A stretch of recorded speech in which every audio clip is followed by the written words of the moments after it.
ప్రభువా మీకు పరిశుద్ధ నామానికి స్తుతులు స్తోత్రాలు వందనాలు. ఉదయకాల సమయంలో నీ పాద సంధికి వస్తూ ఉంటున్నాం. నీ సన్నిధిలో చేరి నేను స్తుతించటకు ఆరాధించటకు ప్రభా మేము చేరి ఉండగా మీ సన్నిధి మాతో ఉంచమని ప్రార్థన చేస్తున్నాను. చేరి వచ్చిన వారిని బట్టి మీకు వందనాలు. ఇంకా రావాల్సిన వారిని కూడా సకాలంలో మీరు తీసుకొని రమ్మని ప్రార్థన చేస్తున్నాను.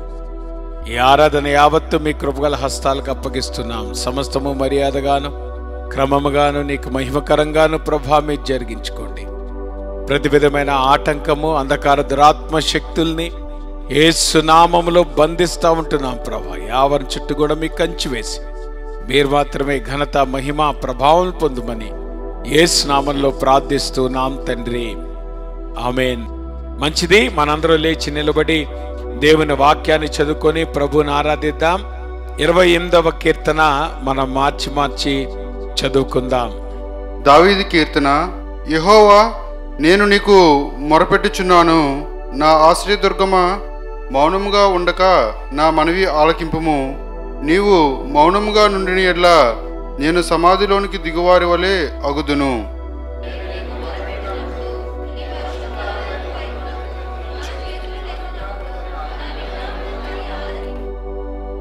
భక్తిహీనులను పాపము చేయువారిని నీవు లాగివేయునట్లు నన్ను లాగివేయకము. వారు దుష్టాలోచన హృదయములో నుంచుకొని తమ పొరుగు వారితో సమాధానముగా మాట్లాడుదురు.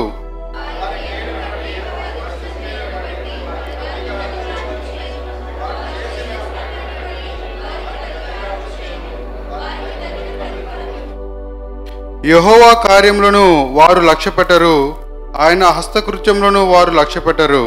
కావున ఆయన వారిని వృద్ధిపరచక నిర్మూలము చేయును.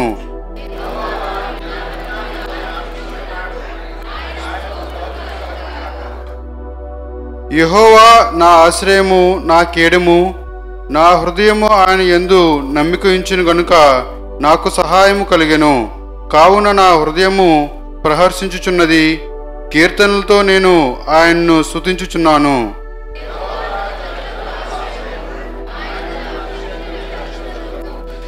కలిసి చదువుకుందండి. నీ జనులను రక్షింపుము, నీ స్వాస్థ్యమును ఆశీర్వదింపుము, వారికి కాపరివై నిత్యము వారిని ఉద్ధరింపుము. Praise the lord. దేవుడు వాక్యం దీవించుగాక. ప్రేమ కలిగిన మా ప్రభువా మీకు పరిశుద్ధ నామానికి స్తుతులు స్తోత్రాలు వందనాలు. నీ వాక్యాన్ని ధ్యానించటకు ప్రభా మేము సిద్ధపడుతుండగా నీ వాక్యం ద్వారా మీరు మాతో మాట్లాడి మీరు మాత్రమే ఘనత మహిమ ప్రభావం పొందుమని యేసు నామంలో ప్రార్థిస్తున్నాం తండ్రి, ఆమేన్. దయచేసి కూర్చోండమ్మా. ఈ ఉదయకాల సమయంలో చదువుకున్నటువంటి దేవుని వాక్యాన్ని మనం ధ్యానం చేసుకుందాం. ఈరోజు నిరుత్సాహపడటం అనేటువంటిది చాలా ఎక్కువగా మనం గమనిస్తూ ఉంటున్నాం. ఎందుకంటే పరిస్థితులు చాలా వేగవంతంగా మన వ్యక్తిగత జీవితాల్లో మారిపోతున్నటువంటి ఈ క్రమంలో రోజు రోజుకు కూడా పరిస్థితులు విభిన్నంగా తయారవుతున్నాయి కనుక కొన్నిసార్లు దాన్ని హ్యాండిల్ చేయటం అనేటువంటిది చాలా కష్టమైపోతా ఉంది. అందుకని ఏ కుటుంబంలో మనం పట్టినా ఎవరి జీవితంలో మనం చూసుకున్నా బయటకు చెప్పలేకపోయినా లోపల అనేకమైనటువంటి నిరుత్సాహకరమైనటువంటి సంగతులు ఎదుర్కొంటామనేటువంటి జరుగుతూ ఉంది. అందుకనే ఈ రోజుల్లో మనము చాలా విధాలైనటువంటి ఆ యొక్క ఇష్యూస్ అనేటువంటివి మన కుటుంబాల్లో పిల్లల మధ్యలో కూడా మనం గమనిస్తూ ఉంటున్నాం. కాబట్టి ఉదయకాల సమయంలో దేవుని వాక్యపు వెలుగులో ఈ నిరుత్సాహాన్ని మనం ఎట్లాగా అధిగమించవచ్చు అనేటువంటి విషయాన్ని దావీదు రాసినటువంటి ఈ యొక్క 28వ కీర్తనలో నుండి మనము ధ్యానం చేయటానికి ప్రయత్నం చేద్దాం. నిరుత్సాహం అనేటువంటిది సర్వసాధారణంగా it is part of our life. మన జీవితాల్లో ఒక జీవన విధానం అయిపోయింది. కారణం ఏంటంటే ఎప్పుడైతే మన ఎక్స్పెక్టేషన్స్ తగినట్లు లైఫ్ ముందుకెళ్ళదో ఆటోమేటిక్ గా డిస్కరేజ్మెంట్ అనేటువంటిది మన జీవితాల్లో వస్తూ ఉంటది. మన జీవితాల్లో మనకి చాలా ఎక్స్పెక్టేషన్స్ ఉంటాయి. మన పట్ల మనకి ఎక్స్పెక్టేషన్స్ ఉంటాయి, మన పిల్లల పట్ల మనకి ఎక్స్పెక్టేషన్స్ ఉంటాయి. సో క్రమక్రమముగా ఆ ఎక్స్పెక్టేషన్స్ ఎప్పుడైతే మీట్ అవ్వవో లేదంటే మనం అనుకున్నట్లుగా జీవితంలో పరిస్థితులు ఎప్పుడైతే సంభవించవో దాని వెనకాల నిరుత్సాహం అనేటువంటిది మన జీవితాల్లో ప్రవేశిస్తూ ఉంటది. అందుకనే మన జీవితాల్లో అనేక సార్లు ఈ డిస్కరేజ్మెంట్ అనేటువంటిది వస్తూ ఉంటది. కారణం ఏంటంటే it is because of our expectations. మన ఎక్స్పెక్టేషన్స్ బట్టే మనకి డిస్కరేజ్మెంట్ అనేటువంటిది ఉంటది అనేటువంటి విషయాన్ని మనం అర్థం చేసుకోవాలి. ఈ డిస్కరేజ్మెంట్ అనేటువంటి నిరుత్సాహం అనేటువంటి మన జీవితాల్లో చాలా ప్రమాదకరమైంది. కారణం ఏంటంటే ఇది మనలో ఒక నిరీక్షణను తీసివేస్తా ఉంటది. ఏం జరుగుతులే, ఏమవుతుంది, ఇంక ఈ జీవితం ఇంతేలే, చూసారా, ఇంకా నేను ఎట్లాగా కాలం వెలుబుచ్చాల్సిందే కదా, ఏదో బ్రతకాలి కాబట్టి బతకాల్సిందే అనేటువంటి ఈ డైలాగ్స్ మన జీవితంలో ఎందుకు వస్తున్నాయంటే because there is no hope, నిరీక్షణ లేదు జీవితం పట్ల. అలానే ఈ నిరుత్సాహం అనేటువంటిది మనం ప్రాపర్ గా అది డీల్ చేయకపోతే అది మన జీవితాల్ని పతన స్థితికి తీసుకుని వెళ్తుంది. Because discouragement is always destructive. ఆ మాటకు వస్తే ఈ రోజున నిరుత్సాహం వల్ల మన జీవితాల్లో అనారోగ్యం కూడా రావటానికి అవకాశం ఉంది. మనం ఎదుర్కొనేటువంటి చాలా అనారోగ్య పరిస్థితులు దేని బట్టి అనేటువంటిది గనక గమనిస్తే అది నిరుత్సాహాన్ని బట్టి అనేటువంటి విషయాన్ని కూడా మనము అర్థం చేసుకోవాలి. కాబట్టి ఈ నిరుత్సాహము అనేటువంటిది మన జీవితాల్లో అనేక పర్యాయాలు అది సంభవించేటువంటి విషయం గనక దీన్ని జాగ్రత్తగా మనము అర్థం చేసుకోకపోతే దేవుని వాక్యపు వెలుగులో మనము దాన్ని గనక మరి అర్థం చేసుకోకపోతే మనము కూడా ఆ యొక్క ట్రాప్ లో పడి మన జీవితాలు కూడా పతనం వైపు వెళ్తాయి అనేటువంటి విషయాన్ని ఉదయకాల సమయంలో మనము అర్థం చేసుకోవటానికి ప్రయత్నం చేద్దాం. సో ఆబ్వియస్ గా నిరుత్సాహం గురించి సబ్జెక్ట్ గురించి మాట్లాడాలంటే నేను అనుకోవటం there is none other qualified than David. దావీదు నిరుత్సాహంలో అనేక పర్యాయాలు ఆయన వెళ్ళాడు. ఆ మాటకు వస్తే అందుకేనేమో ఎక్కువ పాటలు రాశాడు. ఆ మాట మీకు అర్థమవుతుందా? పాటలు ఎక్కువ ఎవరు రాస్తారు తెలుసా? కొన్నిసార్లు ఎవరైతే ఆ లోలీనెస్ గుండా వెళ్తా ఉంటారో, రైట్, కాబట్టి అది తట్టుకోలేక దేవుని సహాయం కోరుకుంటూ దావీదు ఆయన లోన్లీనెస్ గుండా వెళ్ళాడు. ఎందుకంటే కుటుంబంలో ఆయనకి యాక్సెప్టెన్స్ లేదు. అలానే ఆయన ఎక్కడో కొండల్లో ప్రతిరోజు కూడా ఒంటరిగా ఆయన ఏమంటారు ఆ మందను మేపేటువంటి ఆ క్రమంలో దావీదు ఆ ఒంటరితనాన్ని అనేక సార్లు ఆయన అనుభవించాల్సి వచ్చింది అనేటువంటి విషయాన్ని మనము అర్థం చేసుకోవాలి. ఆ మాటకొస్తే దావీదు యొక్క జీవితంలో అతన్ని ఎవరు కూడా ఒక నాయకుడి కింద చూడలేదు. నా మాట మీకు అర్థమవుతుందా? దావీదు రాజు అవుతాడని వాళ్ళ కళ్ళలో కూడా ఎక్స్పెక్ట్ చేయలే. దావీదు యొక్క జీవితాన్ని గనక మనం గమనిస్తే మీకు గుర్తుందా, సమూయేలు వచ్చి ఇదిగో రాజు కావాలని దేవుడు కోరుకుంటున్నాడు, మీరు మీ పిల్లల్ని తీసుకొచ్చి చూపించండి అంటే అసలు దావీదుని ఎందుకు ఫస్ట్ టైం ఎందుకు దావీదుని తీసుకొని రాలేదు వాళ్ళు? బికాస్ వాళ్ళ ఇంట్లో వాళ్ళు ఎప్పుడు కూడా అతని ఒక లీడర్ కింద చూడాల, నాయకత్వపు లక్షణాలు ఉన్నాయనే సంగతి వాళ్ళకి ఎప్పుడు కూడా అర్థం కాలే. నేను అందుకని అంటాను, అమ్మ జాగ్రత్తగా గమనించండి, ఈ విషయంలో ఒక ప్రిన్సిపుల్ మనం నేర్చుకోవాలి. ఏంటో తెలుసా ప్రిన్సిపుల్? అసలు మన పిల్లలు దేంట్లో ఎక్సెల్ అవుతారో తల్లిదండ్రులు కూడా తెలియదు. ఇది మీరు ఎంత త్వరగా గమనిస్తే అంత మంచిది. మనం ఏమనుకుంటామంటే పిల్లలకి బెస్ట్ తల్లిదండ్రులు ఇవ్వటానికి కోరుకుంటున్నారు. Even that is also a failure. ఎందుకంటే పిల్లలు ఏమవుతారో, పిల్లలు నిజంగా వాళ్ళకున్న స్కిల్స్ ఏంటో తెలిసింది ఎవరో తెలుసా? దేవుడు ఒక్కడు మాత్రమే. అందుకనే నేను అంటాను, ఎప్పుడైతే పిల్లలు దేవునితో సంబంధం కలిగి ఉంటారో, తల్లిదండ్రులు మీరు దేవునితో సంబంధం కలిగి ఉంటారో, ఉభయులు కూడా దేవుని యొక్క సహాయంతో పిల్లలను మీరు ఎప్పుడైతే డైరెక్ట్ చేస్తారో అప్పుడు పిల్లలు ఎక్సెల్ అవుతారు. ఆ విషయం గమనించండి. ఇక్కడ చాలాసార్లు తల్లిదండ్రులు కూడా నొచ్చుకుపోతున్నారు. ఏమండి, నేను చెప్పినట్లు చేయట్లేదండి, నేను చెప్పినట్లు వింటలేదండి. నిజానికి మనము పిల్లల్ని పెంచాల్సిన కానీ మన జీవితాలు మనం నడిపించాల్సిన కానీ మనం అనుకున్నట్లు కాదు. అందుకనే ఈరోజు జీవితంలో మనం ఎదుర్కొనేటువంటి సగము నిరుత్సాహము కానీ సగము ఫెయిల్యూర్స్ కానీ it is because we have messed up. పిల్లల్ని మనము చెడగొట్టాం. తెలుసా మీకు ఆ సంగతి? అదేంటి పాస్టర్ గారు, పిల్లలు మేలు కోరుకుంటా కదా మేము? కాదు కాదు, మన జ్ఞానము పరిమితమైందమ్మా, మన ఆలోచనలు పరిమితమైనవి. భవిష్యత్తు పట్ల మనకున్నటువంటి అవగాహన చాలా తక్కువ. ఏం తెలుసని భవిష్యత్తు గురించి మనం ప్లాన్ చేస్తాం? భవిష్యత్తు ఎట్లా ఉండబోతుందో మనకేం తెలుసు? So who are you to plan? నేను అంటాను, జాగ్రత్త వినండి. ఆ రోజు గనక దావీదు యొక్క విషయంలో పేరెంట్స్ కనుక డిసైడ్ అయ్యి ఉంటే అసలు దావీదు రాజు అయ్యేవాడా? మాట్లాడరే. ఎందుకు రాజు అయ్యేవాడు కాదు? రాజు ఎందుకు అయ్యాడు? పేరెంట్స్ ని బైపాస్ చేసి దేవుడు పనిచేశాడు గనక. Be careful. ఈ సూత్రాన్ని ఎప్పుడు మీరు గమనించుకోండి. అందుకనే భవిష్యత్తు గురించి మీరు సరైనటువంటి అవగాహన కలిగి ఉండాలంటే parents and children both of you come to your knees and understand the will of God.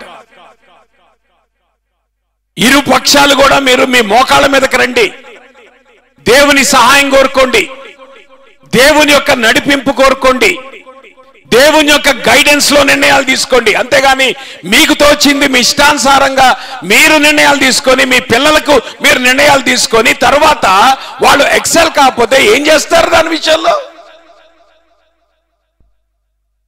ఈ రోజు కుటుంబాల్ని ఈ ప్రమాదము బహుగా చుట్టుకుంటా ఉంది. దీనికి ఎక్సెప్షన్ ఏం లేదు. Most of the times the so called Christian parents కూడా, మీ క్రిస్టియన్ పిల్లలు కూడా వాళ్ళు ఎక్సెల్ కాకపోలేకపోతున్నారు. ఆ విషయాన్ని దయచేసి మీరు గమనించండి. కారణం ఏంటంటే ఇక్కడికి వచ్చేటప్పటికి మీ సొంత నిర్ణయాలు మీరు తీసుకుంటున్నారు, మీ సొంత అభిప్రాయాలు మీరు రుద్దుతున్నారు. నేను అనుకుంటాను, ఆ రోజు గనక దేవుడు సమూయేల్ని పంపించి దావీదుని ఆ కుటుంబంలోండి ప్రత్యేకపరచకపోతే దావీదు అనేటువంటి వాడు రాజు అయ్యేవాడు కాదు. Because his parents they never dreamed that this fellow can become a leader. చూసారా ఎంత భయంకరమైన ఫెయిల్యూర్ ఉండేదో? అందుకనే నేను చెప్తున్నాను, దేవుని సర్వాధికారానికి మనల్ని మనం అప్పగించుకోకపోతే, దేవుని సర్వాధికారానికి మన బిడ్డలను గనక మనం అప్పగించి వారిని ఆ రీతిగా మనము తయారు చేయకపోతే I don't think they will excel in there lifes. వాళ్ళ జీవితాల్లో ఎక్సలెన్స్ అనేటువంటిది రాదు.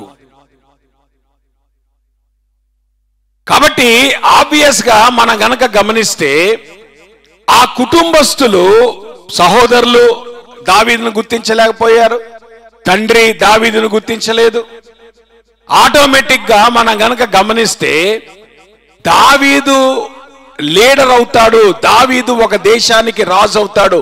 రాజు మాత్రమే కాదమ్మా, దావీదు అద్భుతమైనటువంటి రాజు అవుతాడు. కారణం ఏంటో తెలుసా? ఇశ్రాయేలును దాదాపు 40 మంది రాజులు పరిపాలిస్తే ఆ 40 మంది రాజులకు స్టాండర్డ్ గా దేవుడు ఎవరి జీవితాన్ని పెట్టాడు తెలుసా? దావీదు యొక్క జీవితాన్ని పెట్టాడు.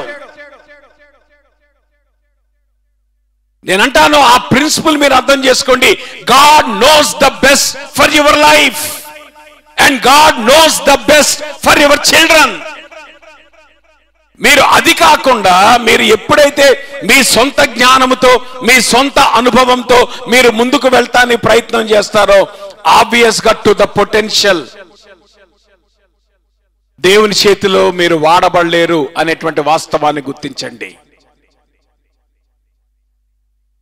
కాబట్టి ఆబ్వియస్ గా ఆ రోజు దేవుడు దావీదుని సపరేట్ చేయాల్సి వచ్చింది, దావీదుని బయటికి తీసుకొని రావాల్సి వచ్చింది. కారణం ఏంటంటే ఆ ఇంట్లో ఎవ్వరు కూడా దావీదు యొక్క పొటెన్షియల్ ని వాళ్ళు గమనించలేకపోయారు. That is the failure of the family. నా మాట మీకు అర్థమవుతుందా? కాబట్టి ఈ విషయాలు మనము దయచేసి గమనించాలి. దావీదు యొక్క జీవితంలో దావీదు ఆ ఒంటరితనం గుండా వెళ్ళాడు, అనేక పర్యాయాలు ఒంటరితనం గుండా వెళ్ళాడు. బికాస్ మనము తన యొక్క చిన్ననాటి నుండి కూడా చూస్తే నిర్లక్ష్యము చేయబడిన వానిగా దావీదు యొక్క జీవితాన్ని మనం చూస్తాం. అయితే ఒక విషయంలో దావీదు చాలా స్ట్రాంగ్ గా మనకు కనపడతా ఉన్నాడు. ఏ విషయంలో తెలుసా? దేవునితో తనకున్న సంబంధం విషయంలో. చూసారా, గొర్రెల కాపరిగా ఉన్నంత మాత్రం చేత దావీదు చిన్నబుచ్చుకోల, రాజు అయినంత మాత్రం చేత దావీదు విర్రవేగలేదు. నా మాట మీకు అర్థమవుతుందా? అంటే దావీదు తన జీవితంలో లోయెస్ట్ జాబ్ చేశాడు, హైయెస్ట్ జాబ్ చేశాడు. ఆ సంస్కృతిలో లోయెస్ట్ జాబ్ ఏంటి? ఒకవేళ మనం లోయెస్ట్ జాబ్ చేస్తున్నాం అనుకోండి, మన ఫీలింగ్ ఎట్లాగా ఉంటది? అరే అనవసరంగా నేను రాంగ్ ప్లేస్ లో ఉన్నానండి, నేను రాంగ్ టైంలో ఉన్నానండి. నో నో నో నో, దేవుడు నాయకునిగా అట్లా తయారు చేస్తాడు. సో లోయెస్ట్ పొజిషన్ లో ఉన్నప్పుడు దావీదేం చిన్నపుచ్చుకోలే. తాను గొర్రెల కాపరి అనే విషయాన్ని చెప్పుకోవడానికి ఏమి వెనకాళ్ళ. చాలాసార్లు మన జాబ్ గురించి ఎప్పుడు మాట్లాడతాం చెప్పండి? ప్యాకేజీని బట్టి. అదే మన ప్యాకేజ్ తక్కువ ఉందని ఎవడు మాట్లాడతాడా? నా జీతం నెలకు 6,000 వస్తుంది అంటాడు ఎవడన్నా? అనరు. కారణం ఏంటి?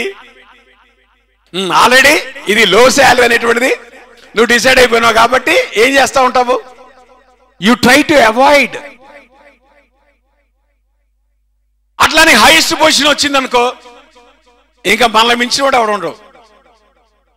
కనపడినోడికి చెప్తా ఉంటాం, నా జాబ్ ఏంటో తెలుసా, నా శాలరీ ఎంతో తెలుసా, నా ప్యాకేజ్ ఎంతో తెలుసా. ఎందుకు చెప్తాం మనం? చూసారా, లోయెస్ట్ పొజిషన్ లో కృంగిపోవటం, హైయెస్ట్ పొజిషన్ లో విర్రవేగటం, అది సర్వసాధారణంగా మనిషి యొక్క నైజం. కానీ దావీదు ఆ రెండు పొజిషన్స్ లో కూడా ఉన్నాడు. సో లోవెస్ట్ పొజిషన్ లో ఉన్నప్పుడు, గొర్రెల కాపరిగా ఉన్నప్పుడు, నా బతుకు ఇంతేనయ్యా అని పాట రాశాడా? నన్ను చూడవయ్యా, నా ఎళ్ళ జాలి పడవయ్యా అని నేను పాట రాశాడా? లోయెస్ట్ పొజిషన్ లో ఉన్నప్పుడు ఎంత పవర్ఫుల్ పాటలు రాశాడమ్మా. ఇప్పుడు యెహోవా నా కాపరి ఈ రోజు ఎంత ఫేమస్ అండి? ఫేమసా కదా? యెహోవా నా కాపరి దావీదు రాజుగా రాశాడా, లేదా గొర్రెల కాపరిగా రాశాడా? మరి గొర్రెల కాపరిగా ఉన్నప్పుడు అంత మంచి సాంగ్ ఎట్ట రాశాడు? ఇప్పుడు రాజుగా ఉన్నప్పుడు రాశాడంటే ఒక అర్థం ఉంది. ఓరే జీవితం, మనం అంటాం కదా, జీవితంలో ఈయన సెటిల్ అయిపోయాడండి, చాలా మంచి పొజిషన్కి వెళ్ళాడు కాబట్టి అప్పుడు మటుకి వేలలో పాటలు వస్తూ ఉంటాయి కదా. మరి అదే లోవెస్ట్ జాబ్ చేస్తున్నప్పుడు అంటే ఇక్కడ మీరు గమనించారా? It is not your position in the society that determines your success. It is always your relationship with God. దేవునితో నీకున్న సంబంధం. దేవునితో గనక నువ్వు సంబంధం కలిగిన వాడువైతే నువ్వు ఏ పొజిషన్లో ఉన్నా కానీ దేవుని ఆనందించేవాడుగా ఉంటావు. నువ్వు ఏ పొజిషన్లో ఉన్నప్పటికీ కూడా దేవుడు నిన్ను ఆశీర్వాదకరంగా ఆయన నడిపిస్తాడు. మరి ఆ రోజు గొర్రెల కాపరిగా ఉన్నప్పుడు ఆయన అసలు యాక్చువల్ గా దావీదు రాసినటువంటి మెజారిటీ ఆఫ్ ద కీర్తనలు గొర్రెల కాపరిగా ఉన్నప్పుడే రాశాడు. మరి ఈ రోజు కూడా ఇన్ని వేల సంవత్సరాలుగా ఆ యొక్క కీర్తనలు ఈ రోజు కూడా ఎందుకు మనుషులను ప్రభావితం చేస్తున్నాయి? ఎందుకు మన జీవితాల్లో ఈ కీర్తనలు ఆశీర్వాదకరంగా ఉన్నాయి? ఎందుకు ఈ కీర్తనలు మనం ఉన్నటువంటి పరిస్థితుల్లో ఎందుకు మనల్ని బలపరుస్తున్నాయంటే because of David's strong relationship with God. దేవునితో తనకున్నటువంటి అద్భుతమైనటువంటి సంబంధం. నేనంటానమ్మా, మన జీవితాల్లో సక్సెస్ అనేటువంటిది మన చదువును బట్టో మన ఉద్యోగాలను బట్టో రాదు. జీవితంలో సక్సెస్ అనేటువంటిది దేవునితో నీకున్న సంబంధాన్ని బట్టి వస్తుంది. అయితే దావీదు మనం గనక గమనిస్తే తాను ఏ పొజిషన్లో ఉన్నా దేవునితో ఉన్నటువంటి సంబంధాన్ని ఆయన ఎప్పుడు కూడా కాపాడుకుంటూ వచ్చాడు. మీకు గుర్తుందా, ఆఖరికి బెత్షెబాతో పాపం చేసినప్పుడు కూడా ఆయన కీర్తన రాసినప్పుడు ఏమని రాశాడు? ప్రభువా జ్ఞాన హృదయం కలుగునట్లు కాదు ఏమన్నాడు అక్కడ? ఆ శుద్ధ హృదయం నాలో కలుగ చేయుము, నీ ఆత్మను నా యొద్ద నుండి తీసివేయకుము. చూసారా? అంటే పాపము చేసినటువంటి ఆ సమయంలో దావీదుకున్నటువంటి టెన్షన్ దేని గురించో తెలుసా? దేవుడు తనను వదిలిపెట్టేస్తాడేమో అనేటువంటి టెన్షన్. ఎందుకంటే ఓల్డ్ టెస్ట్మెంట్ క్రిస్టియన్స్ కి, లేదంటే ఓల్డ్ టెస్ట్మెంట్ బిలీవర్స్ కి మనలాంటి సౌకర్యం లేదు. దేవుడైతే యేసుక్రీస్తు ఆయన శిలువ కార్యాన్ని బట్టి పరిశుద్ధాత్ముడిని మనకి పర్మనెంట్ గా అనుగ్రహించాడు. మనం మారుమనసు పొందినటువంటి రోజున పరిశుద్ధాత్ముడు మనలోకి వచ్చాడు. పరిశుద్ధాత్ముడు మనలో ఆయన సదాకాలం నివాసం చేస్తాడు. అటువంటి ధన్యత దేవుడు కొత్త నిబంధన క్రైస్తవులకి ఇచ్చాడు. కానీ ఓల్డ్ టెస్ట్మెంట్ బిలీవర్స్ కి ఆ సౌకర్యం లేదు. పరిశుద్ధాత్ముడు వచ్చి తన పనిని ముగించుకొని వెళ్ళిపోయేటువంటి వాడు. అందుకనే దావీదు పాపము చేసినప్పుడు కూడా తనకున్నటువంటి ప్రధానమైనటువంటి టెన్షన్ ఏదో పిల్లలు చచ్చిపోతారు అది కాదు, దేవుడు తనని వదిలిపెడతాడేమో అని. అంటే దావీదు యొక్క జీవితం అంతా కూడా మనం గమనిస్తే అతను ఎంఫసిస్ ఎప్పుడు కూడా, అతను దేనికి ఎప్పుడు ప్రాధాన్యత దేనికి ఇచ్చాడంటే ఒకే ఒక్క దానికి ఇచ్చాడు. తన జాబ్కి కాదు, తన ప్యాలెస్ కి కాదు, తన ప్యాకేజీకి కాదు, తన స్కిల్స్ కి కాదు, తన టాలెంట్స్ కి కాదు, దేవునితో తనకున్న సంబంధం. ఉదయకాల సమయంలో ఒక ప్రశ్న అడగనియండి, ఎంతమంది మీరు దేవునితో సంబంధం కలిగి ఉన్నారు on a day to day basis? అమ్మా, క్రిస్టియన్ యాక్టివిటీస్ అనేటువంటిది మీకు ఉపయోగపడేవేం కాదు, వాటి వల్ల మీకు ఉపయోగం ఏం లేదు. ఏదో మీరు చర్చికి రావటము, చర్చిలో మీరు పాటలు పాడటము, చర్చిలో మీరు యాక్టివ్గా ఉండటము, దానివల్ల ప్రయోజనం అనుకుంటే అంతకంటే ఫూలిష్నెస్ లేదు. ఇవన్నీ మీరు కలిగి ఉండి దేవునితో వ్యక్తిగతమైనటువంటి సంబంధము గనక మనము మేనేజ్ చేసుకోలేకపోతే మన లైఫ్లో మనం సాధించేదేమి ఉండదు. కారణం ఏంటంటే మన సక్సెస్ కి ఎప్పుడు కూడా కీ ఏంటో తెలుసా? It is always relationship with God. ఒక రకంగా నిరుత్సాహం అనేటువంటిది దావీదు జీవితాన్ని వెంటాడింది. ఎందుకో తెలుసా? చిన్ననాడు నుండి కూడా ఆయన యవనస్తుడుగా ఉన్నటువంటి క్రమంలో కూడా always he was alone in the hills. అతను లోన్లీగా ఉన్నాడు. అతను డిస్కరేజ్మెంట్ అనుభవించాడు. ఆ తర్వాత పోని రాజుగా అభిషేకించబడ్డాడు, గొలియాతుని చంపాడు. దానివల్ల ఏమైనా లాభం వచ్చిందా? మళ్ళా ఒంటరిగా 13 సంవత్సరాలు అరణ్యంలో పరిగెత్తాల్సి వచ్చింది. సరే, రాజు అయ్యాడు. రాజు అయిన తర్వాత కొంతకాలానికి బెత్షెబాతో చేసినటువంటి పాపాన్ని బట్టి ఆ పాపములో శిక్షలో భాగంగా దేవుడు ఏం చేశాడు? అబ్షాలోము తిరుగుబాటు చేశాడు. అబ్షాలోము తిరుగుబాటు చేసినప్పుడు మళ్ళా దావీదు అరణ్యాలు పరిగెత్తాడు. ఈ 28వ కీర్తన అప్పుడే రాశాడు దావీదు. ఎప్పుడైతే అబ్షాలోమును తప్పించుకొని అబ్షాలోము యొక్క తిరుగుబాటుని ఆ క్రమములో, ఆ కాంటెక్స్ట్ లో దావీదు ఈ 28వ కీర్తన రాశాడు. అంటే ఒక రంగంగా మనం గమనిస్తే దావీదు యొక్క జీవితంలో సక్సెస్ ఎంత వచ్చిందో డిస్కరేజ్మెంట్ కూడా అంతే వచ్చింది. That's what you need to understand. చూసారా? ఇప్పుడు రాజుగా అయినంత మాత్రం చేత దావీదు యొక్క ప్రాబ్లమ్స్ ఏమి తీరిపోలే. రాజుగా అయిన తర్వాత కూడా ఈ డిస్కరేజ్మెంట్ అనేటువంటిది వెంటాడుతూనే ఉంది. బాల్య దశలో డిస్కరేజ్మెంట్ వెంటాడింది. యవన ప్రాయంలో కదా 17 సంవత్సరాల వయసులో ఆయన గొలియాతును చంపాడు. తర్వాత దాదాపు 13 సంవత్సరాలు ఆయన అరణ్యంలో తిరగవలసి వచ్చింది. అంటే తన యంగ్ ఏజ్, మనం అంటాం కదా టీనేజ్, 17 నుండి టీనేజ్, తర్వాత యంగ్ అడల్ట్, రైట్? సో ఈ ఏజ్ అంతా కూడా దావీదు ఎక్కడ గడిపాడు? ఒంటరిగా అరణ్యంలో గడిపాడు. ఇప్పుడు రాజు అయిన తర్వాత కూడా ఎప్పుడైతే అబ్షాలోము తిరుగుబాటు చేశాడో ఇప్పుడు మళ్ళా ఒంటరితనం అనేటువంటిది దావీదు జీవితంలో మళ్ళా వచ్చింది. అంటే వరగా చెప్పాలంటే దావీదు యొక్క జీవితంలో కాన్స్టెంట్ గా సక్సెస్ అనేటువంటిది ఎట్లాగైతే ఉందో, దేవుని సన్నిధి ఎట్లాగైతే ఉందో, దాంతోపాటు ఇప్పుడు ఏముంది? డిస్కరేజ్మెంట్ కూడా తన వెన్నంటే ఉంది. మరి దావీదు ఎట్లా దాన్ని అధిగమించాడు? ఎక్కడైనా దావీదు నిరుత్సాహానికి లోనైపోయి ఏమంటారు, దేవుని నుండి దూరం అయినట్టు ఎక్కడన్నా రాయబడి ఉందా? పోనీ నిరుత్సాహంలో ఏమన్నా సూసైడ్ కమిట్ చేసుకున్నట్టు ఎక్కడ రాయబడి ఉందా?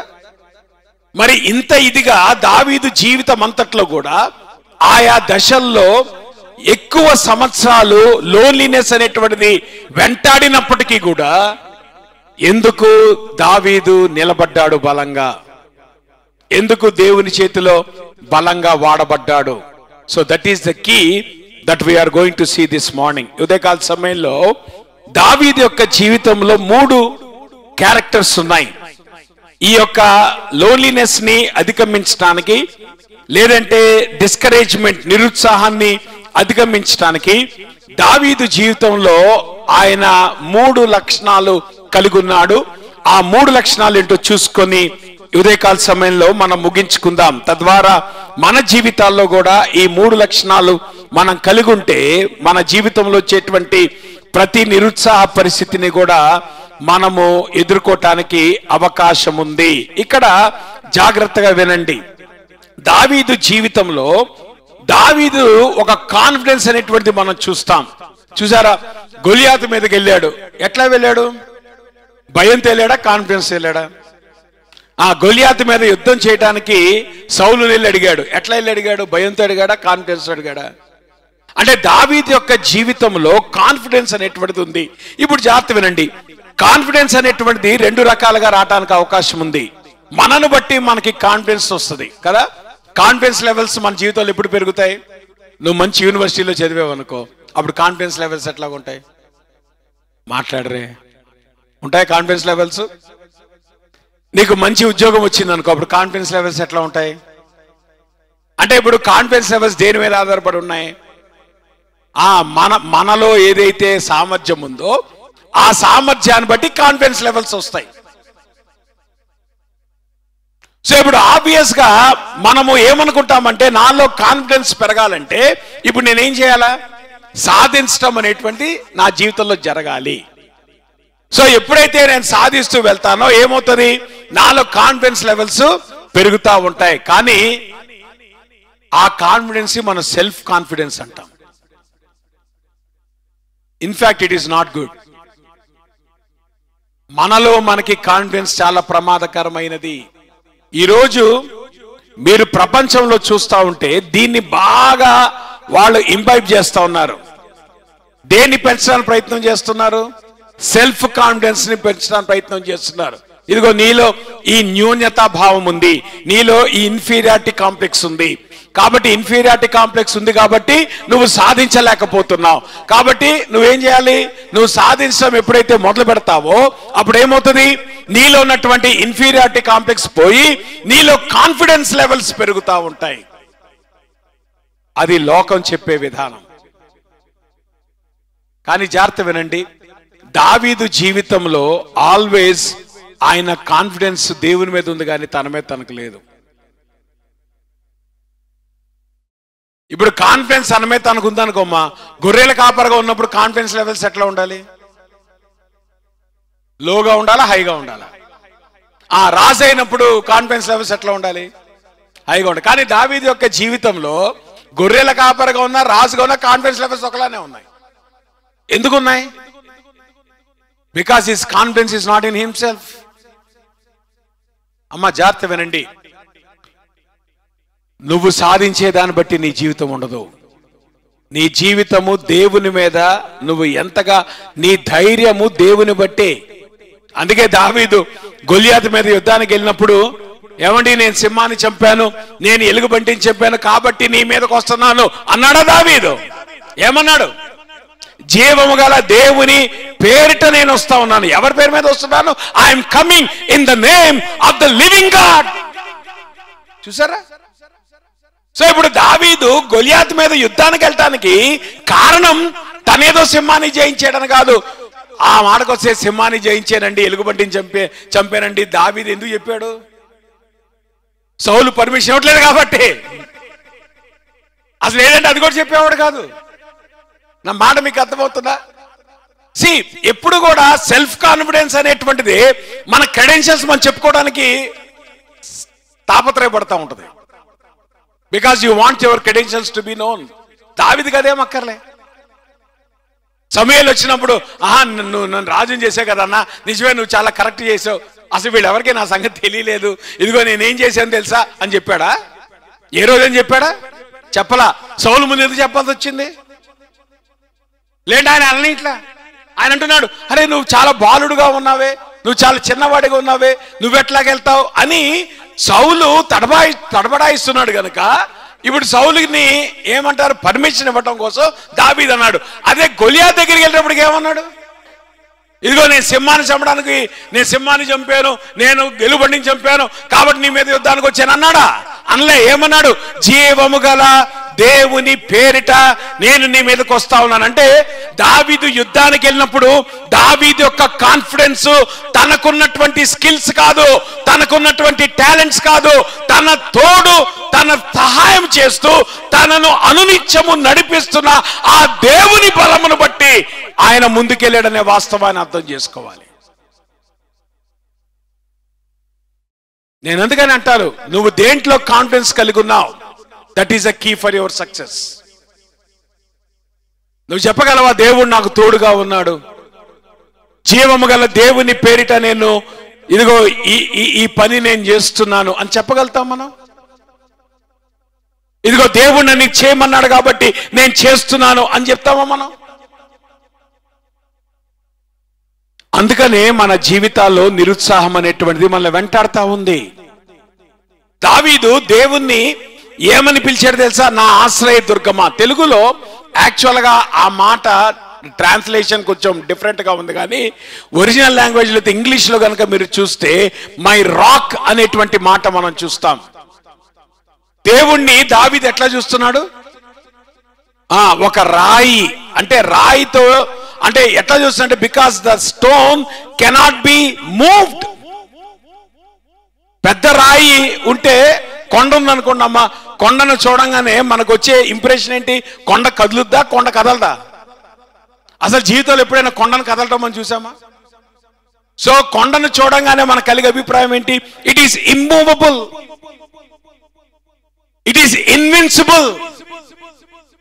వీడు చూడండి రా కొండలాగా ఉన్నాడు అంటే అర్థం ఏంటి? ఇటు అటు కదలకుండా ఉన్నాడు.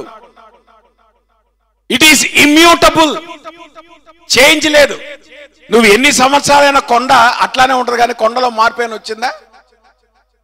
ఎందుకు మార్పు లేదు? Because it is unchangeable, immutable.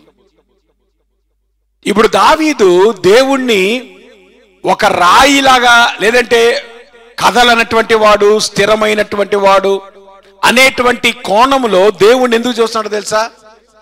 Because his own world is falling apart.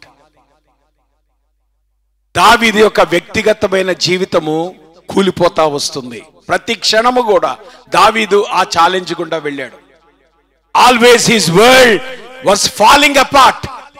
కానీ దేవుణ్ణి చూస్తా ఉన్నప్పుడు దేవుడు మట్టికి కదలకుండా ఆయన అన్చేంజబుల్ గా దేవుడు కనబడుతున్నాడు. కాబట్టి దావీదు అంటున్నాడు, ఇదిగో ప్రభువా, నా పరిస్థితులు అయితే తలకిందులేని గాని నిన్ను చూసి నేను బలం పొందుతున్నాను, నిన్ను చూసి నేను కాన్ఫిడెన్స్ తెచ్చుకుంటున్నాను. కారణం ఏంటో తెలుసా? నీవు కదలకుండా నీవు కనపడతా ఉన్నావు. చాలాసార్లు మన జీవితాల్లో మనకు ఉండేటువంటి ఫీలింగ్ ఏంటో తెలుసా? దేవుని బట్టి మనం కాన్ఫిడెన్స్ తెచ్చుకోకుండా దేవుడు మనకు అప్పున్నట్టు ఫీల్ అయిపోతా ఉంటాం. చెప్పండి అమ్మా, దేవుడు ఏం చేశాడండి? ఈ ప్రశ్న ఎన్నిసార్లు వేసావు చెప్పు. నా ప్రశ్న ఏంటంటే, ఎందుకు చేయాలి దేవుడు నీకు? ఏమ్మా, నీకేనా అప్పున్నాడా దేవుడు? మాట్లాడరే. ఇప్పుడు దేవునికి మనం అప్పున్నామా? మనకి దేవుడు అప్పున్నాడా? అరే నువ్వు పొద్దులేసి అనుకుంటే నువ్వు దేవునికి విరుద్ధంగా చేస్తూ, దేవునితో సంబంధం లేకుండా దేవునికి నువ్వు రుణపడి ఉండి నువ్వు ఎట్ట ఫీల్ అయిపోతున్నావు? దేవుడేదో నీకు చేయాలి. ఎందుకు చేయాలి దేవుడు? నువ్వేం చేసావని దేవుడు నీకు చేయాలి కదా? చాలాసార్లు ఏమంటే దేవుడు ఏం చేశాడు? దేవుడు సరే, దేవుడు ఏం చేశాడు? నువ్వేం చేశావు దేవుని కోసం చెప్పు నాకు ఒక మాట. నీ జీవితంలో నువ్వు దేవుని కోసం ఏం చేసావనమ్మా? దేవుడు నీ కోసం చేయాలి. ఇప్పుడు లా ఆఫ్ నేచర్ ఏంటి? కదా. లా ఆఫ్ నేచర్ ఏంటి? ప్రతి చర్యకు ప్రతి పరిచర్య, ప్రతిచర్య. నా మాట మీకు దాని అర్థం ఏంటి? నువ్వు కనుక వాడిని పెళ్లికి పిలిచావనుకో, నిన్ను పెళ్లికి పిలుస్తాడు. ఎందుకని? Law of nature. అవునా కదా? నువ్వు వాడికి డబ్బులు ఇచ్చావనుకో, వాడు నీకు డబ్బులు ఇస్తాడు. అవునా కదా? అది లా ఆఫ్ నేచర్. మరి దేవుని దగ్గరకు వచ్చేటప్పటికి ఏంటి డిమాండ్ ఏంటి? నువ్వు మటుకు దేవునికి ఏం చెయ్యో, దేవుడు మటుకు అన్ని నీకు చేసేయాలా, మళ్ళీ టైంకి చేసేయాలా. మళ్ళీ నిమిషం లేట్ అయితే తట్టుకోలేవు. అవునా కదా? దేవుడు నీకు నప్పున్నాడు అనుకున్నావా ఏంటి? దేవుడు అంటే ఏమనుకుంటున్నావు నువ్వు? Who do you think God is? దేవుడు ఏం చేశాడంటావేంటి? ఏం చేయాలి నీకోసం? నువ్వేం చేసావని దేవుడు నీకు ఏం చేయాలి? మనం దేవునికి ఏమి చేయకుండా దేవుడు మనకి చెయ్యాలి అనుకోవడం స్వార్థం కాదు? Is it not selfishness? అట్లా ఎట్లా జరుగుద్దమ్మా? పోనీ నువ్వు దేవుని కొరకు జీవిస్తున్నటువంటి క్రమంలో, ప్రభా ఇదిగో నేను నిరుత్సాహపడ్డాను ప్రభా, నాకు ఇది జరగలేదు ప్రభా అంటే ఒక అర్థం ఉంది. అసలు దేవుని దగ్గర నువ్వు వచ్చేదే అవసరం ఉన్నప్పుడు. ఏమనుకోమాకండి. దేవుని దగ్గర వచ్చేది ఎప్పుడు మనం? అవసరం కొరకు, అవసరం తీరటానికి దేవుని దగ్గరికి వస్తాం. అంత మించి దేవుని మీద వాలంటరీగా మనం దేవుని కొరకు జీవిస్తున్నామా? వాలంటరీగా దేవునికి మనం సబ్మిట్ చేసుకుంటున్నామా? వాలంటరీగా మనల్ని మనం దేవునికి ఖర్చు చేసుకుంటున్నామా? చాలాసార్లు ఈ యాటిట్యూడ్తో మనం దేవుని దగ్గర ఏదో దేవుడు మనకు అప్పు ఉన్నట్లు, దేవుడు ఏదో మనకి చెయ్యాలి, అదేదో మన డిమాండ్ అయినట్లు ఫీల్ అవుతా ఉంటాం. No no no no, you need to understand God does not owe you a bit, but instead we owe everything to God. దేవుడు మనకి కానా కూడా అప్పు లేడు. ఆ మాటకొస్తే మన జీవితాల్లో మనము ప్రతిదీ కూడా దేవునికి అచ్చున్నాం అనేటువంటి వాస్తవాన్ని అర్థం చేసుకోవాలి. కాబట్టి దావీదు అంటున్నాడు, ప్రభా నా ఆశ్రయదుర్గమా.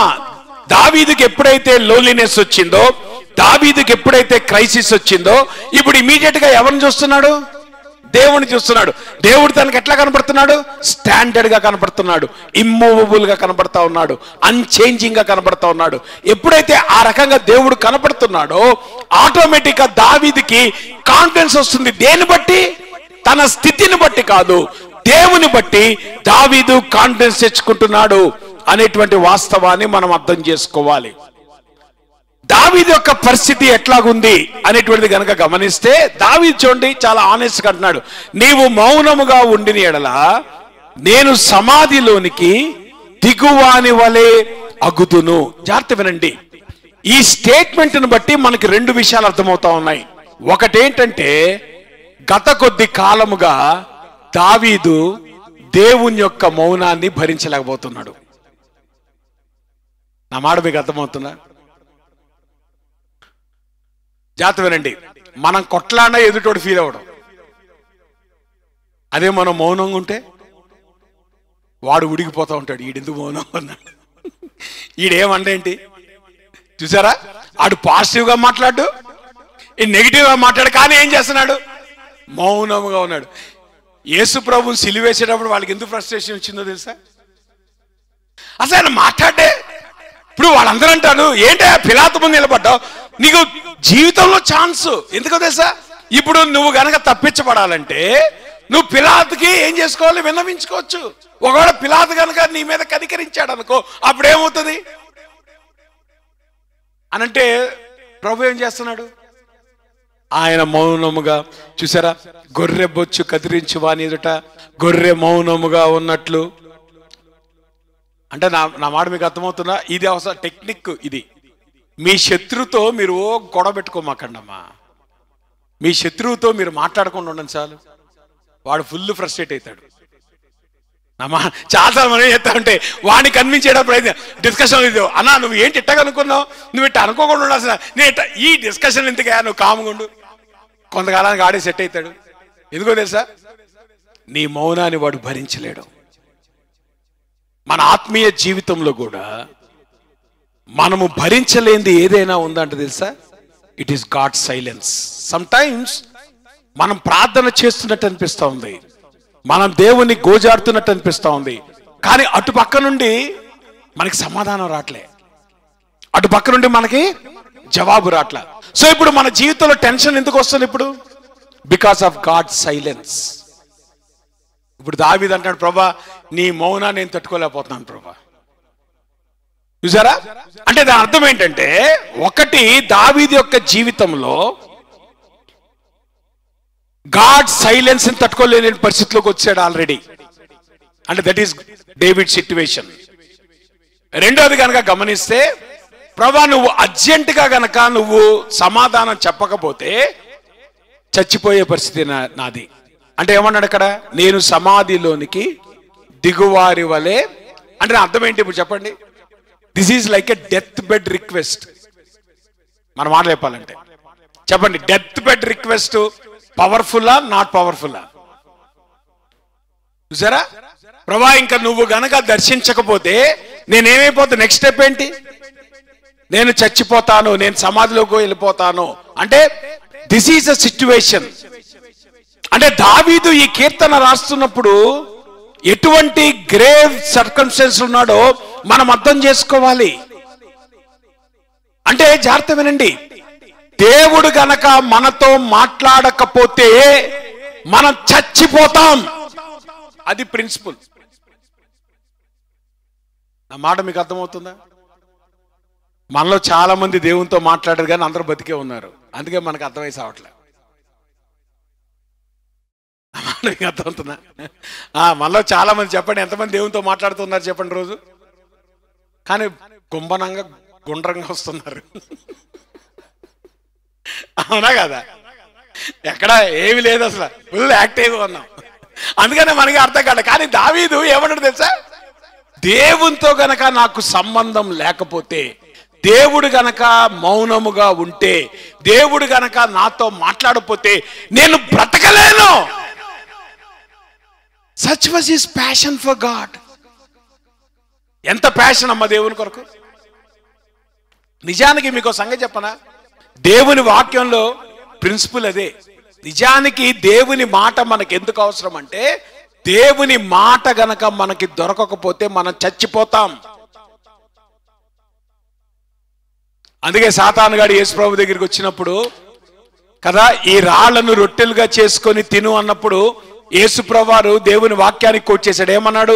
మనుష్యుడు రొట్టె వల్ల మాత్రం కాకుండా దేవుని నోట నుండి వచ్చు ప్రతి మాటను బట్టి బ్రతుకును. దాని అర్థం ఏంటో తెలుసా? దేవుని మాట గనక నీకు దొరకకపోతే you will not survive, you will die.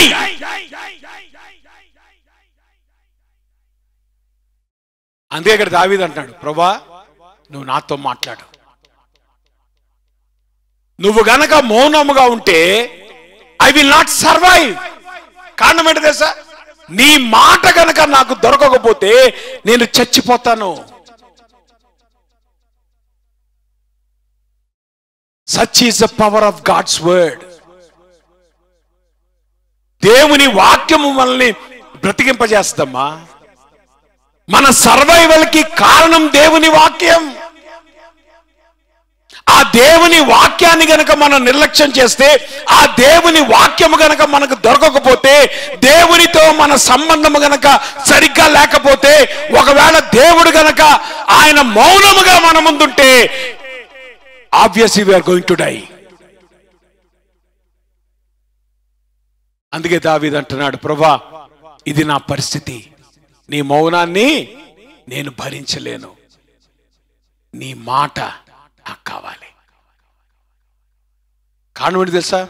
మనుష్యుడు రొట్టెతో బతకడు, దేంతో బతుకుతాడు? దేవుని నోట నుండి వచ్చు మాటను బట్టి బ్రతుకుతాడు. Such is the power of God's word. దేవుని వాక్యములో ఉన్నటువంటి శక్తి అటువంటిది.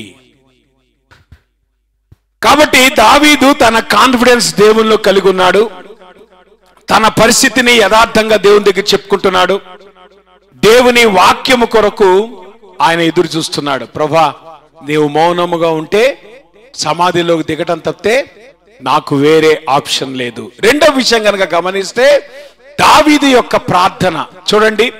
దావీదు తనకున్నటువంటి క్రైసిస్ సిచ్యువేషన్ లో, దావీదు తనకున్నటువంటి లోన్లీనెస్ లో దావీదు చేస్తున్నటువంటి పని ఏం చెప్పండి? నేను నీకు మొరపెట్టున్నప్పుడు నీ పరిశుద్ధాలయము వైపునకు నా చేతులను ఎత్తినప్పుడు నా విజ్ఞాపన ధ్వని ఆలకించుము. ఎంత బ్యూటిఫుల్ గా రాస్తున్నాడు చూడండి. నేను నీకు మొరపెట్టినప్పుడు నీ పరిశుద్ధాలయము వైపు నా చేతులను ఎత్తినప్పుడు. అమ్మా, దావీదుకు మనలాగా చర్చ్ ప్రివిలేజ్ లేదు. దావీదుకు మనలాగా సంఘము అనేటువంటి వ్యవస్థ లేదు. ఆ రోజుల్లో దేవుని సన్నిధి అనేటువంటిది ఆ పరిశుద్ధ మందిరములో, ఆ ప్రత్యక్ష గుడారంలో ఉండేది. ఆ ప్రత్యక్ష గుడారం ఎక్కడ ఉంది? యెరూషలేములో ఉంది. ఇప్పుడు దావీదు ఎక్కడ ఉన్నాడు? యెరూషలేం బయట దూరముగా అడవుల్లో సంచరిస్తా ఉన్నాడు, పారిపోతున్నాడు. సో ఇప్పుడు దేనికి దూరంగా ఉన్నాడు? దేవుని మందిరానికి దూరంగా ఉన్నాడు. చూసారా అతని హార్ట్ ఏక్? అమ్మా, మన జీవితాలు ఒక ప్రశ్న ఏమేయండి, ఆ సండే చర్చికి రాకపోతే ఎంతమంది ఫీల్ అవుతారు చెప్పండి? అసలు ఉంటుందా మనకు ఆ ఫీలింగ్? మీకే తెలియాలి, దేవుని తెలియాలి. ఎంత బిందాస్ బతికేస్తామో మనం. We don't care. ఎందుకో తెలుసా?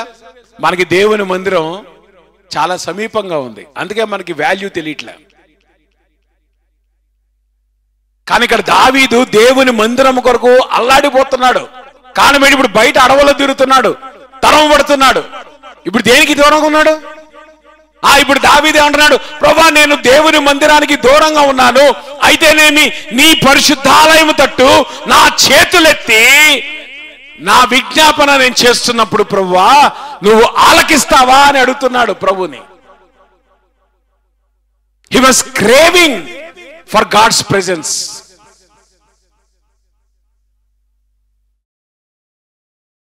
అమ్మా, అలవాటు కోసం మందిరానికి రామకండి. మందిరం అనేటువంటిది దేవునితో మిమ్మల్ని కనెక్ట్ చేసేది. నేను లాస్ట్ టైం కూడా మీకు చెప్పాను. ఇప్పుడు ఉదయకాలం సర్వీస్లో ఎవరున్నారు మనతో పాటు? మనతో పాటు ఎవరున్నారు అనుకుంటున్నారు? యేసుప్రభు ఉన్నాడు అంటున్నారా? ఉన్నాడు. మీ ఇంట్లో ఉంటాడు ఆయన? మీ ఇంట్లో ఇండివిజువల్గా ఉంటాడు, కలెక్టివ్గా ఉండడు. నా మాట మీకు అర్థమవుతున్నా? చాలా మంది ఉంటారు, ఏమంటే చర్చికి ఎందుకు వెళ్ళాలి, ఇంట్లోండి ప్రేయర్ చేసుకుంటున్నాను. ఇంట్లోండి ప్రేయర్ చేయడం కాదు, ఇప్పుడు ఉన్నటువంటి మాయదారి జబ్బు లైవ్ స్ట్రీమింగ్ ఉందండి. లైవ్ స్ట్రీమింగ్లో యేసుప్రభు నీతో పాటు ఉంటాడు. యేసుప్రభు నీ పక్కన ఉండనే ఉండడు. నువ్వు చర్చికి వస్తేనే యేసుప్రభు ఉంటాడు. ఆ మాట మీకు అర్థమవుతుందా? ఇండివిజువల్ గా దేవుని సన్నిధి మనలో ఉంటది, కానీ చర్చ్ గా మనం కలిసి వచ్చినప్పుడు God's presence is collective among us. కాదు ఇంట్లో కూర్చుంటే కలెక్టివ్ గా దేవుని సన్నిధి నువ్వు ఎంజాయ్ చేయలేవు.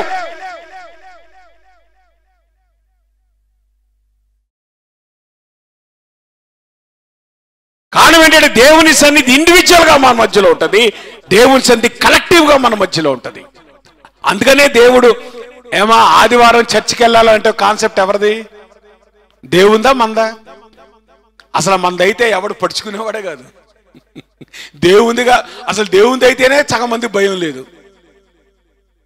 ఆదివారం చర్చికి రమ్మని ఎవరు చెప్పారు? దేవుడు చెప్తేనే మనకు భయం లేదు. ఇక ఒకవేళ ఏ పాస్టర్ గారు చెప్పారనుకో ఆదివారం చర్చికి రండి అని లెక్క చేస్తాం మనం. ఇప్పుడు తప్పగా వస్తున్నాం, ఎందుకు? దేవుడు రమ్మన్నాడు కాబట్టి. లేదంటే ఈ పాటకి అందరూ ఎగ్గొట్టేవాళ్ళు. అవునా కదా? Do you understand? దేవుని సన్నిధి, దేవుని మందిరం ఎంత గొప్పదో. దావీదు అంటున్నాడు, అడవుల్లో పట్టి తిరుగుతున్నాడు. అడవుల్లో ప్రభా నీ పరిశుద్ధాలయం దగ్గరికి వచ్చే పరిస్థితి నాకు లేదు ప్రభా, అయిననేమి నీ పరిశుద్ధాలయం తట్టు నా చేతులెత్తి నేను మొరబెడతా ఉన్నాను. చేతులెత్తి ప్రార్థన చేయటం, చేతులెత్తి ప్రార్థన చేయటం దేని చూపిస్తా ఉంది చెప్పండి? ఈ మాట అంటాడు పాస్టర్ గారు, చేతులు ఎత్తేసామండి. చూసారా, చేతులు ఎత్తేసాను ఎప్పుడు అంటారు మీరు? ఇంకా గాన్, మా చేతుల్లో ఏమి లేదు, ఇప్పుడు చెప్పండి, దావీదు ఎవరు? రాజుగారా? ఆయన మనలాంటి సామాన్యుడా? మరి రాజుగారే చేతులు ఎత్తేస్తే మన పరిస్థితి ఏంటో? ఏమా రాజుగారే చేతులు ఎత్తేసాక మన సంగతి ఏంటి? అవునంటారా కాదంటారా? మరి అటువంటి పవర్ఫుల్ కింగే అంటున్నాడు, ప్రభువా నా చేతులు ఎత్తేసాను, there is nothing I can do. అమ్మా, ఎప్పుడు కూడా మన జీవితాల్లో మన కార్యం ఎప్పుడు చూస్తాం తెలుసా? మన చేతులు పెట్టినప్పుడు కాదు. అసలు మన ప్రాబ్లమే అది. మన పెద్దాలో చేయి పెడతాం, అసలు మన సబ్జెక్ట్ కాందాల్లో కూడా చేయి పెడతాం. మన దాంట్లో మనం చేయి పెడతాం, పక్కన దాంట్లో కూడా మనం చేయి పెడతాం. అవునట కాదంట? అసలు నీ జీవితంలో నువ్వు చేయి పెట్టమే అనవసరం, నీ పక్కనోడి జీవితంలో నువ్వెందుకు చేయి పెడతావు? నీకు సంబంధించింది ఏంటి?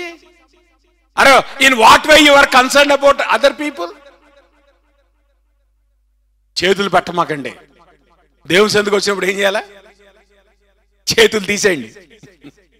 Remove your hands from everything until you are empty handed.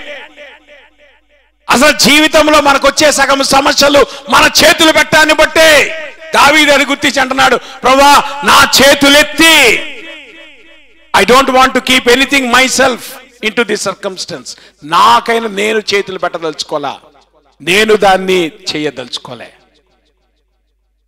నన్ను నేను దూరంగా చేసుకుంటున్నాను. కారణం ఏంటి? నువ్వు నా జీవితంలో పని చేయాలని. దేవుని వాక్యంలో మీరు గమనించండి, చేతులు ఎత్తినటువంటి సందర్భాల్లో దేవుడు ఎటువంటి బలమైనటువంటి విజయాన్ని ఇచ్చాడు కదే. మోషే చేతులు ఎత్తినప్పుడు యెహోషువ యుద్ధంలో గెలిచాడు. యాకోబు దేవునితో పెనుగులాడినప్పుడు యాకోబు దీవించబడ్డాడు. యేసు ప్రభువారు ఆయన గెత్సెమనే తోటలో దేవుడయ్యుండి ఆయన ప్రార్థన చేసినప్పుడు దేవుడు గొప్ప విజయాన్ని పునరుద్ధానము ద్వారా దేవుడిచ్చాడు. బిబ్లికల్ ప్రిన్సిపల్ మీరు గమనించండి, when the battle is most severe, a breakthrough is most near. నీ యుద్ధము ఎంత భయంకరంగా ఉంటే నీ విడుదల అంత సమీపంగా ఉంది. నా మాట మీకు అర్థమవుతుందా? మీ యుద్ధము ఎప్పుడైతే అతి భయంకరంగా ఉంటుందో విడుదల అతి సమీపంలో ఉందని అర్థం.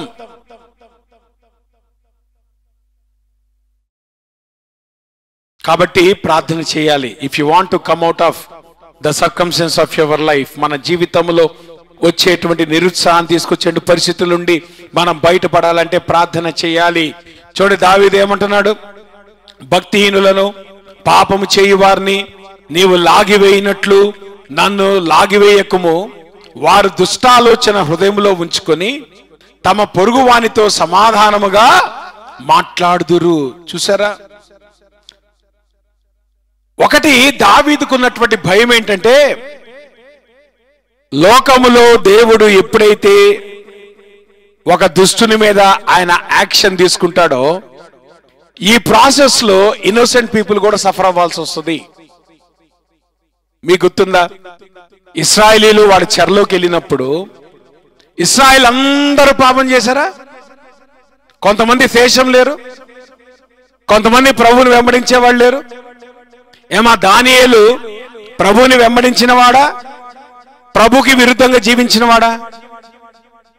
మరి ఇప్పుడు ఎగ్జైల్లోకి వెళ్ళలేదా దానియేలు? యెహెజ్కేలు ఎగ్జైల్లోకి వెళ్ళా, ఇర్మియా ఎగ్జైల్లో విడవబడలా. వీళ్ళంతా ఎవరు? దేవుని కొరకు రోషంగా జీవించిన వాళ్ళు. కానీ ఏం సఫర్ అవ్వాల్సి వచ్చింది?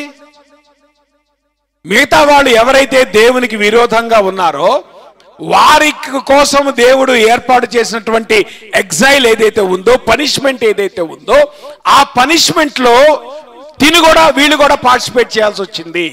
అందుకే ఇక్కడ దావీదు ఏమంటాడు తెలుసా? ప్రభువా పాపము చేయు వారిని నీవు లాగివేయినట్లు నన్ను లాగివేయకుము. అంటే అర్థమేంటి తెలుసా? ప్రభువా మిగతా వాళ్ళ పట్ల ఏదైతే నువ్వు ఆ జడ్జిమెంట్ అనేటువంటి జస్టిస్ అనేటువంటి చేస్తున్నావో ఆ జడ్జిమెంట్ లో నేను చిక్కుకోకుండా నాకు సహాయం చేయి.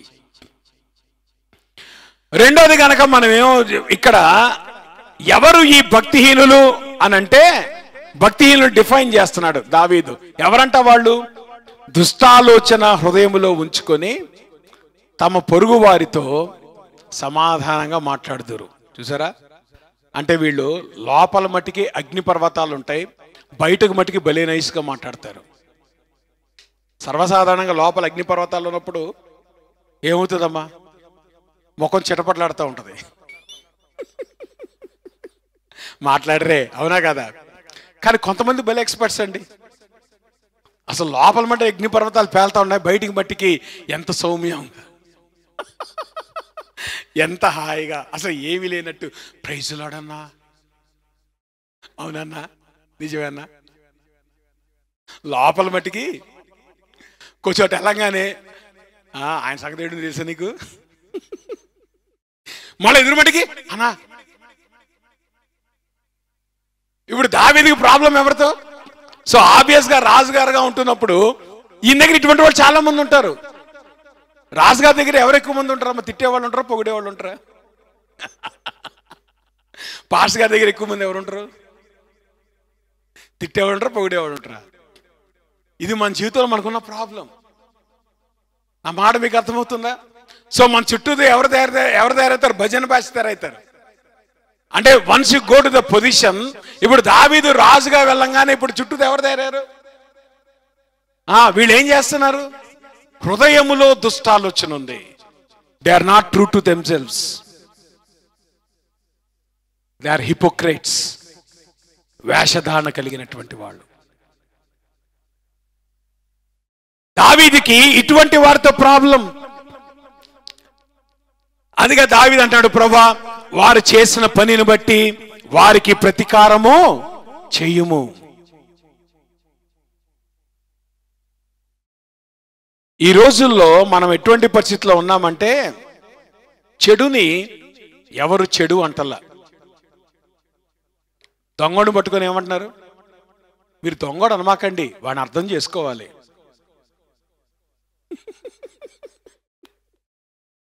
ఏంటి అర్థం చేసుకునేది? ఏమా, దొంగని జైల్లో పెట్టకపోతే ఏమవుతుంది? అర్థం చేసుకుని ఇంట్లో పెట్టుకో. మాట్లాడరే.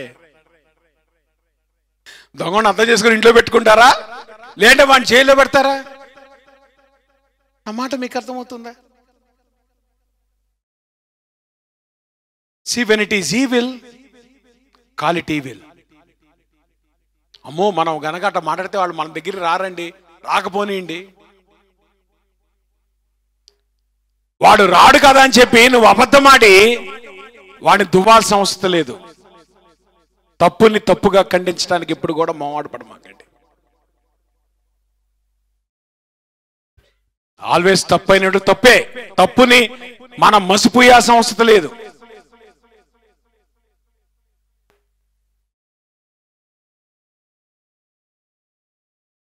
దావీదు అంటున్నాడు, ప్రభా వారు చేసిన పని బట్టి వారికి, అంటే ఇప్పుడు అబ్షాలోము తన మీద తిరుగుబాటు చేశాడు. దావీదు తండ్రిగా తనకున్న అధికారాన్ని బట్టి అబ్షాలోము మీద ఏమంటారు, రియాక్షన్ తీసుకోవచ్చు. ఆ మాటకు వస్తే దావీదు యుద్ధంలో ఎక్స్పర్ట్ అమ్మా. అబ్షాలోము మీద యుద్ధం చేయటం ఎంతలోకి దావీదుకి, అవునా కదా? ఎంతమందిని జయించిన వాడు అబ్షాలోము మీద విజయం సాధించలేడా? కానీ దావీదు ఏమంటున్నాడు, వాడి సంగతి నీకు అప్పగిస్తున్నాను ప్రభువా. వీళ్ళు ఎవరైతే ఎనిమీస్ నన్ను వెంటాడుతున్నారో నాకు తెలుసు, వాళ్ళ హృదయాల్లో ఏం చేస్తున్నారు? నా మీద ద్వేషం ఉంది, కానీ బయటికి వాళ్ళు ఏం చేస్తున్నారు? సమాధానంగా మాట్లాడుతున్నారు. కాబట్టి ఈ శత్రువుల సంగతి నువ్వే చూసుకో ప్రభా. David's prayer. ఫైనల్ గా దావీదు ఏమంటాడు చెప్పండి? దావీదు దేవుని స్తుతిస్తున్నాడు. అమ్మా జాగ్రత్త వినండి. 28వ కీర్తన మొదట్లో ఏమన్నాడు? యెహోవా నేను నీకు మొరపెట్టుచున్నాను. 6వ వచనంకి వచ్చేటప్పటికి ఏమంటున్నాడు? యెహోవా నా విజ్ఞాపన ధ్వని అని స్తుతిస్తున్నాడు. అర్థం ఏంటి? ప్రార్థనలోని స్తుతి ఎట్లా చేయగలిగాడు? జనరల్గా మనం థ్యాంక్స్ గివింగ్ ఎప్పుడు చేస్తాం? కదా. ప్రేయర్ అయినటువంటి కొంతకాలానికి ఆ ప్రేయర్కి ఆన్సర్ వచ్చిన తర్వాత అప్పుడు మనం ఏం చేస్తాం? థ్యాంక్స్ గివింగ్ మీటింగ్ పెడతాం. మరి దావీదేంటి ప్రేయర్లోనే థ్యాంక్స్ గివింగ్ చేస్తున్నాడు అంటే దావీదు ఏమంటున్నాడు? అది ఫెయిత్ అంటే. ఫెయిత్ అంటే అది దేవుడు ఏమిస్తాడో, దేవుడు ఏం చేస్తాడో, దేవుడు ఏమివ్వడో, దేవుడు ఏం చేయడో దావీదు స్పష్టంగా ఎరిగినవాడు. నేను అంటాను, when your prayer is according to God's will, you will definitely praise God because your prayer will be answered. నీ ప్రార్థన గనుక దేవుని చిత్తానుసారమైందైతే, దేవుని చిత్తానుసారమైనటువంటి నీ ప్రార్థనకు దేవుడు జవాబిస్తాడు అని నువ్వు నమ్మినట్లయితే, దేవుడు చేసిన తర్వాత నువ్వు థ్యాంక్స్ గివింగ్ కాదు, దేవుడు చేయకముందే నీ ప్రేయర్లోనే దేవుడు స్తుతించగలుగుతావు. That is the experience of David. So ఇప్పుడు దావీదు లోన్లీనెస్ లో, దావీదు ఆ యొక్క ఏమంటారు నిరుత్సాహంలో ఏదైతే క్రైసిస్ సిచ్యుయేషన్ గుండా వెళ్తున్నాడో దాన్ని అధిగమించడానికి కారణం ఏంటి? Because he understood what is God's will and what is not God's will. ఇప్పుడు దావీదు మొదటి 5 వచనాల్లో ఏదైతే ప్రార్థన చేస్తూ వచ్చాడో ఆ ప్రార్థన దేవుని చిత్తానుసారమైనది అనేటువంటిది ఎప్పుడైతే దావీదు గ్రహించాడో, in his own prayer he began to praise God. ప్రార్థనలోనే దేవుని స్తుతించడం ప్రారంభించాడు. సమాధానం వచ్చిన తర్వాత దేవుని స్తుతించడం కాదు, అది అందరూ చేసేటువంటి పని. అంటే నువ్వు ప్రార్థన చేస్తున్నప్పుడే దేవుని చిత్తమైనదేదో, దేవుని చిత్తము కాందేదో నువ్వు గ్రహించగలగాలి.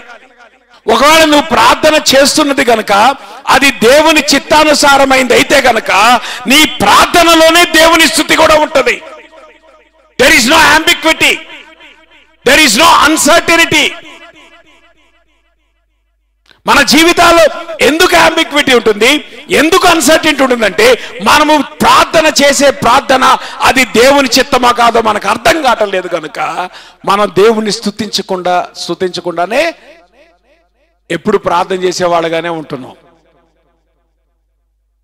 చెప్పండి, మన జీవితాల్లో ప్రార్థన ఎక్కువ ఉంటుందా, స్తుతి ఎక్కువ ఉంటుందా? కదా, మొర ఎక్కువ ఉంటుంది. కానీ దావీదు మొరలోనే 5 వచనాలు ప్రార్థన చేసేటప్పుడు 6వ వచనం ఏం చేస్తున్నాడు? He is praising God. అని అర్థం ఏంటంటే he knows that God is going to answer his prayer. తర్వాత ఎప్పటికో దేవుడు దావీదుని తప్పించాడు.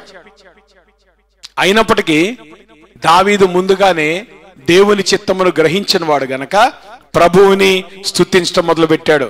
చూడండి ఎట్లా స్తుతిస్తున్నాడు.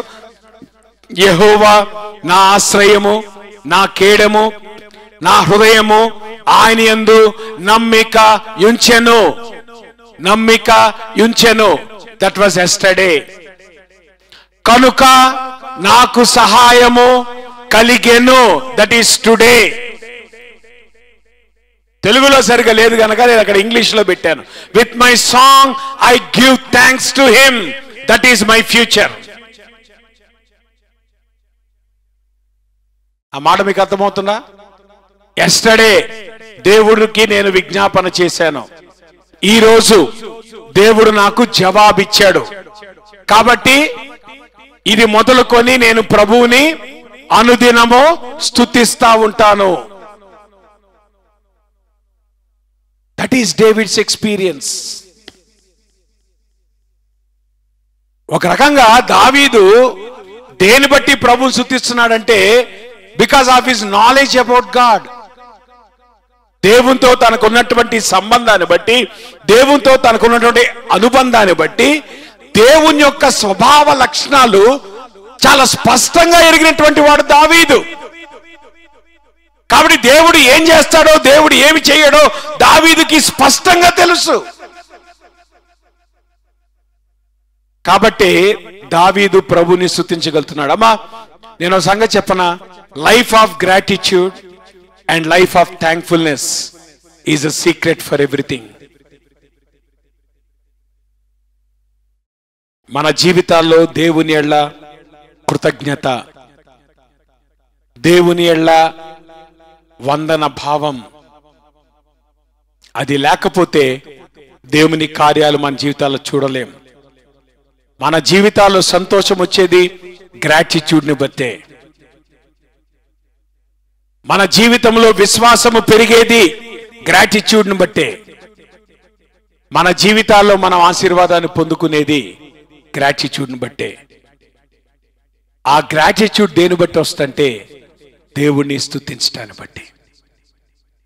చూసారా, దావీదు తన జీవితంలో 3 విషయాలు. ఒకటి, దావీదుకి దేవుని మీద ఉన్నటువంటి కాన్ఫిడెన్స్.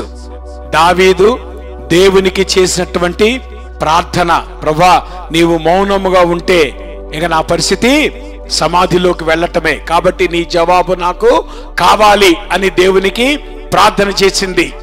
ఆ తర్వాత దావీదు దేవుణ్ణి స్తుతించాడు. దేని బట్టి? దేవుని యొక్క గుణలక్షణాలు బట్టి. ఆయన ఏమి చేస్తాడో, ఆయన ఏమి చెయ్యడో ఆయన స్పష్టంగా ఎరిగిన వాడు గనక ప్రభుని స్తుతించగలిగాడు. ఈ 3 విషయాలు మన జీవితాల్లో ఉంటే మనము కూడా నిరుత్సాహాన్ని అధిగమించి దేవుని కొరకు ఉత్సాహంగా ముందుకెళ్తాం. ప్రార్థన చేసుకుందాం. దేవుని వాక్యపు వెలుగులో మన జీవితాలు పరిశీలించుకుందాం. దేవుని వాక్యానికి మనం అప్పగించుకుందాం. మన జీవితాల్లో నిరుత్సాహకరమైన పరిస్థితులు సంభవిస్తా ఉన్నప్పుడు రండి ప్రభు దగ్గరికి వద్దాం. దేవుడు మాత్రమే మనకు సహాయం చేయగలిగినవాడు. దేవుడు మాత్రమే మనల్ని నడిపించగలిగినవాడు. ఆ దేవునికి మనం సబ్మిట్ చేసుకుంటే తప్పితే మన పరిస్థితుల్లో ఉండి విడుదల కలగటం అసాధ్యం. అందులో లేచి నిలబడి ముగింపు ప్రార్థన చేసుకుని ఆశీర్వాదంతో సెలవు తీసుకుందాం. ప్రేమ కలిగిన మా ప్రభువా, మీకు పరిశుద్ధ నామానికి స్తుతులు, స్తోత్రాలు, వందనాలు. ఉదయకాల సమయంలో ప్రభువా నీ పాదసన్నిధికి వస్తూ ఉంటున్నాం. దావీదు యొక్క అనుభవం ద్వారా 28వ కీర్తనని ప్రభువా మేము ధ్యానం చేయడానికి మీరు చూపించిన కృపను బట్టి ప్రభువా మీకు వందనాలు. నీ వాక్యానుసారమైనటువంటి జీవితాలు మీరు మాకు దయచేయండి. నిన్ను బట్టి ప్రభా మేము ధైర్యంగా ముందుకెళ్ళినట్లుగా అటువంటి విశ్వాసం మీరు మాకు దయచేయండి. మా చేతులెత్తి మొరపెట్టే స్థితి మీరు మాకు దయచేయండి. నీ మాట కొరకు ప్రభా ఆరాటపడే మనస్సు మీరు మాకు దయచేయండి. నీవు మౌనముగా ఉన్న ఎళ్ళ మేము సమాధిలోకి దిగిన వాని వలె అవుదుమని దావీదు సెలవిచ్చినట్లుగా అనేక సార్లు ఆ విషయాన్ని మేము గమనించక నీ మాటను నిర్లక్ష్యం చేస్తున్నాం. ప్రభా మీరు కృప చూపించండి. ప్రతి ఒక్కరిని మీ కృపగల హస్తాలకు అప్పగించుకుంటూ యేసు నామంలో ప్రార్థిస్తున్నాం తండ్రి. పరలోకమందున్న మా తండ్రి, మీ నామం పరిశుద్ధపరచబడునుగాక, మీ రాజ్యం వచ్చునుగాక, మీ చిత్తం పరలోకం నెరవేర్చడు భూమి నెరవేరునుగాక. మా దినాహారం నేడు మాకు దయచేయండి. మనస్సును క్షమించండి. మమ్మ శోధలో తేక దుష్టుడు తప్పించండి. రాజ్యము, శక్తి, మహిమ నిరంతరం మీరైనారు తండ్రి. మన తండ్రి దేవుని యొక్క ప్రేమయు, కుమారుడు యేసుక్రీస్తు వారి కృపయు, పరిశుద్ధాత్మ యొక్క అన్యోన్య సహవాసం ఇప్పుడు మనకు సదాకాలము తోడై ఉండి ఆయన రాకడ పర్యంతము భద్రపరిచి నడిపించునుగాక. God bless you.